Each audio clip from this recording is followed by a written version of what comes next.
여러분 중에 하나님께 질문이 많으신 분 계시죠? 세상을 바라보면서 주님, 이해가 안 돼요. 왜 이 지경이 되었나요? 라고 물을 때마다 종종 그 모습이 믿음 없어 보이기도 하고 주님께 반항하는 것 같아서 불편한 마음이 드셨을 수도 있습니다.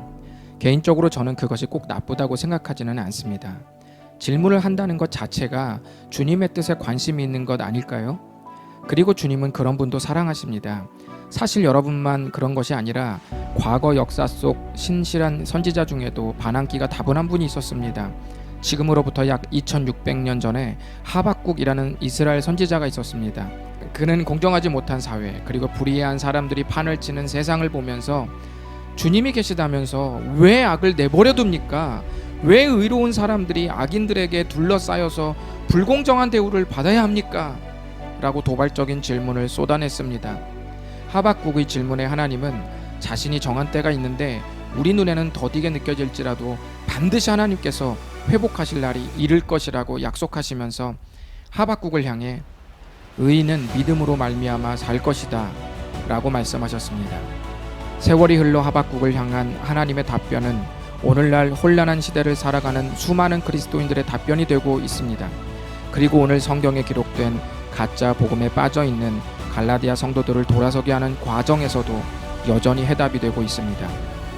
우리가 믿음으로 살 수밖에 없는 이유를 바울은 다음과 같은 말로 자세히 풀어 설명했습니다. 13절에 그리스도께서 우리를 위하여 저주를 받은 바 되사 율법의 저주에서 우리를 속량하셨으니 기록된 바 나무에 달린 자마다 저주 아래 있는 자라 하였습니다.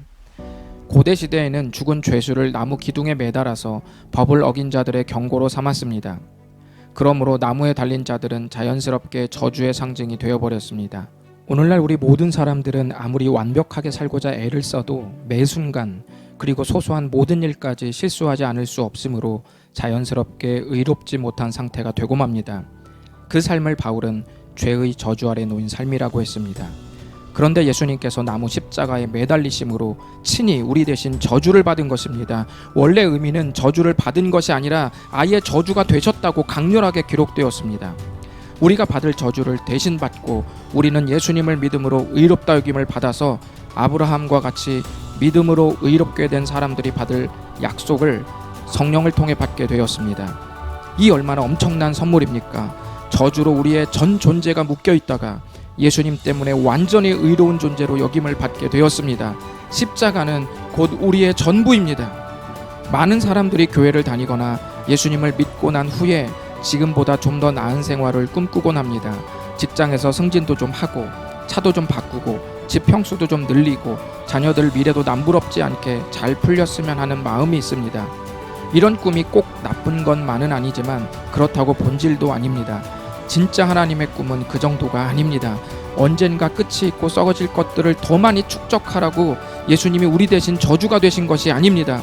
하나님은 급변하는 세상과 혼탁한 사회 속에서 나를 뒤흔드는 환경의 다스림을 받지 않고 하나님의 다스림을 받으며 살기를 바라십니다. 종말에 임할 하나님의 나라가 예수님의 죽으심을 통해 우리 존재 안으로 임하셨습니다. 내가 나의 죄값을 받고 죄의 저주 아래 놓여야 하는데 예수님이 십자가에서 우리 대신 저주의 실체가 되셨습니다.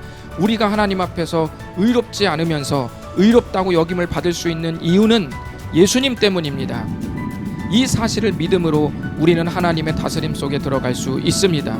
그리고 그 믿음을 신뢰하며 이 땅을 살아갈 때 하늘이 준 진짜 생명의 역동함을 맛보게 되는 것입니다.